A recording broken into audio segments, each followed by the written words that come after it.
Okay, everybody, this is, excuse me, this is chapter 9, section 3. We're doing quadratic equations, and we've learned how, if this looks on a graph, it's going to be a parabola. It's going to have a degree of 2, and we're going to be able to now look at how to kind of solve these and be able to draw a graph from an equation. Okay. So here we go. First definition we need to know is a quadratic equation. We've seen this earlier in section 1 where we define standard form, so that's why this is here. We learned this already.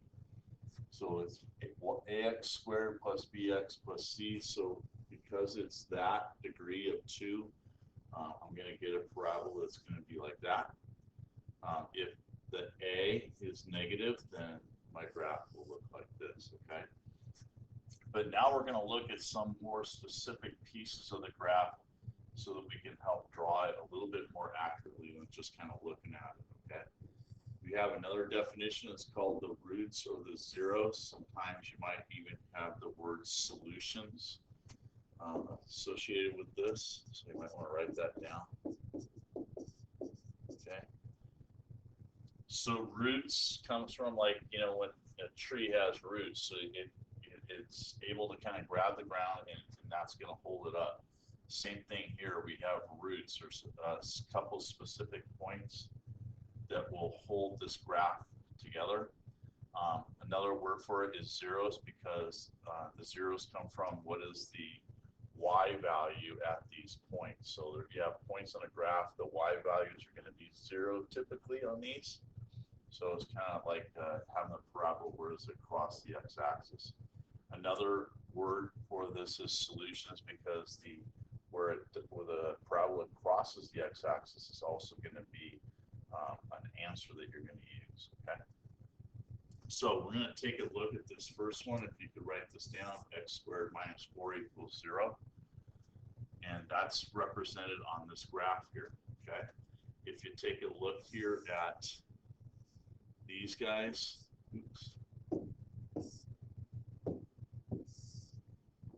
2 and -2 are called the roots or the zeros or the solutions. Okay, now where did they come from? Well, if we go back to chapter 8 stuff we were doing, we factored x squared minus 4. It was a difference of perfect squares. So we were able to, take this, get a couple of factors.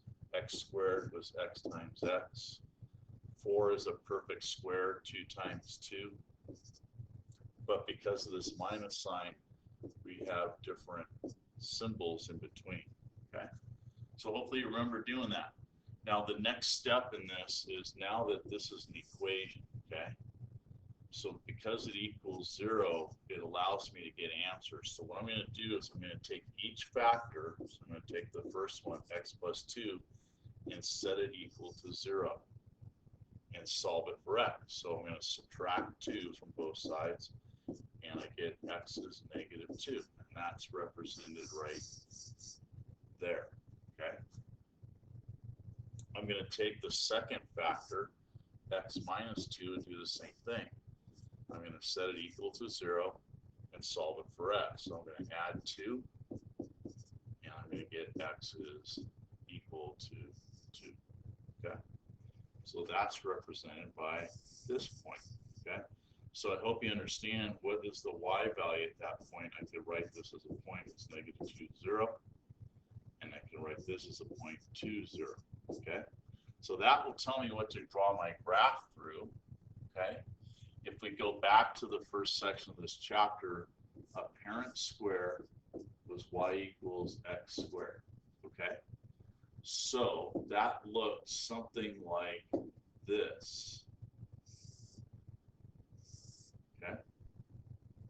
We talked a little bit about stuff back in section 1, that this number out here kind of moves the graph either up or down depending on the sign. In this case, it's a negative sign, and there's a 4 that follows it. So it's going to take this graph and move it down 4, and that's where this one hits. Okay.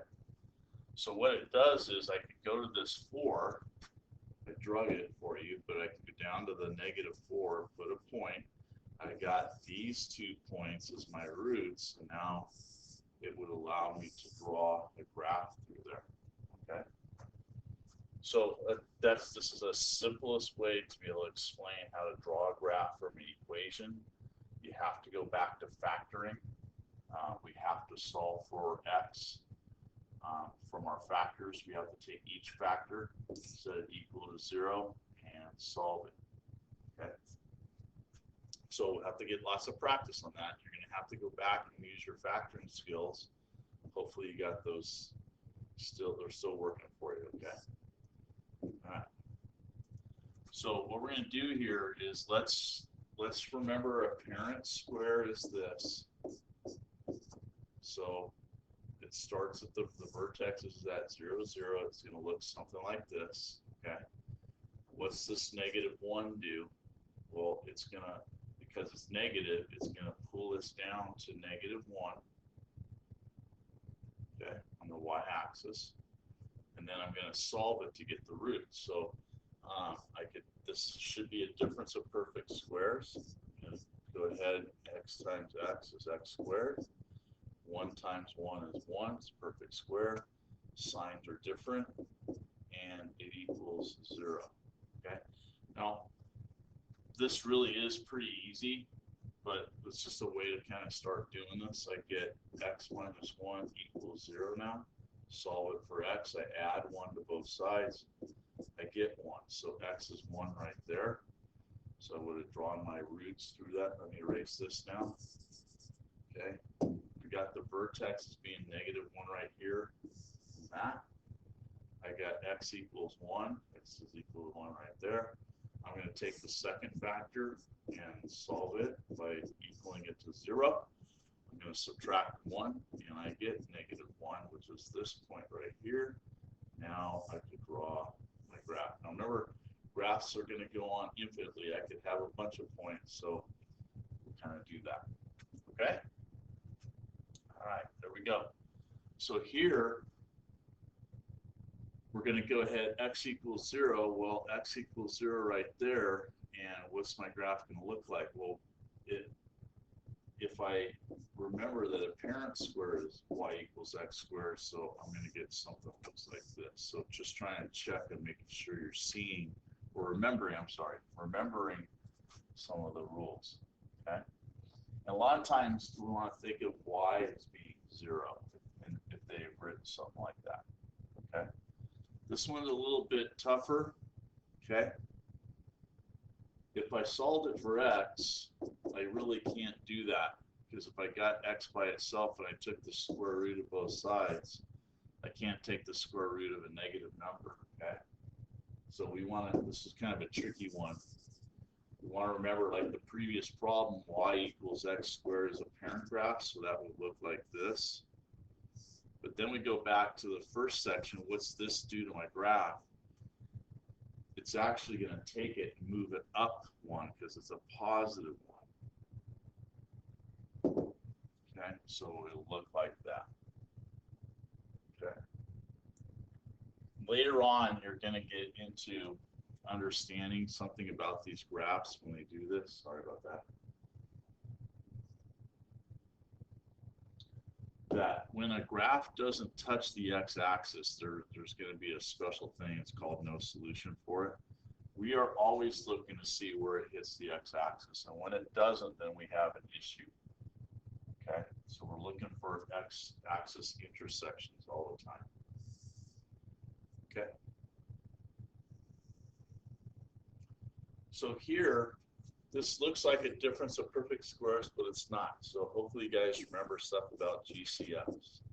Is there a GCF here? Yes, there's a 3. And when I take a 3 out, I get this. Okay.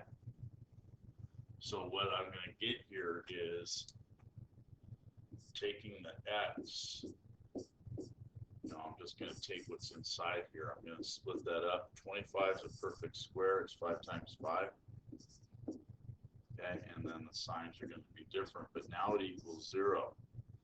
So what I'm going to do then is take each So I'm going to do both of them at the same time. Okay, we did one time before, but do both now. Solve each. So I'm going to add 5. Both sides, I get x equals 5. All right. Here I subtract 5 from both sides. I get x equals negative 5. Okay. So and I'll just sketch a graph. This negative 25, this would be way down here, negative 25. But then my roots or my solutions are what x equals. So I go find x is equal to negative 5 right here.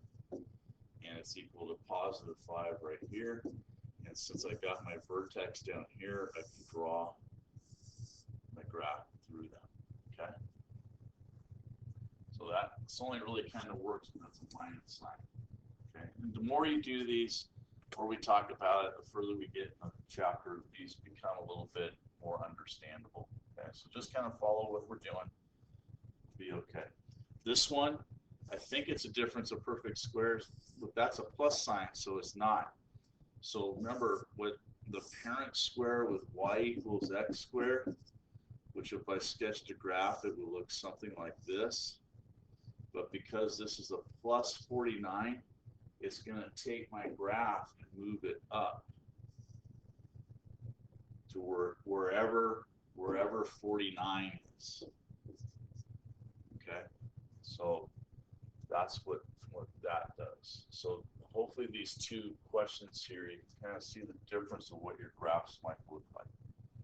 Okay, it's just really important that you try, ask questions if you're stuck, look at your notes, go back over them, see what they're trying to tell you. Okay. All right. So that's it for section 9.3. Just that it can get a little tough there because now we're doing a lot of different things. We're using stuff that we learned before. Just got to make sure you keep looking at your notes, asking for help, and just keep the parent square or the parent graph or parent function in your head, where that is, and then how that kind of moves up and down the y-axis. Okay. All right. Thanks a lot. Nice job.